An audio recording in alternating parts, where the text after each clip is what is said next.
Thank you Lord kay it's Friday na gyud og last day sa ato ang klase karon na week. Gibanatan ako kusok-kusok man nilaban kaganina kay karon day ang atong schedule para maka-sit in. Shout out to Ma'am Kat. Og salamat kaayo for allowing me to sit in during sa imong klase, ma'am. And this time gi-manifest na gyud ni Ma'am Kat ang pagpaila-ila sa kuha sa iyang mga estudyante. Teacher Ike is a new teacher, okay? He will teach Pretum 6 or Pretum 5 next school year, okay?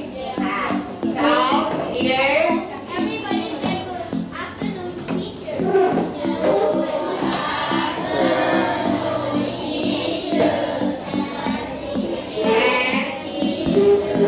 Og pagkauman sa klase ni Delikya tug uli kay gibati og kagutom, ako lang ba? Pag ikag trabaho, gutomon dayon. Shout out to my best friend sa paghatag og snack. Ambot unsay pangalan ni nakalimot ko pangutana basta kay lami siya.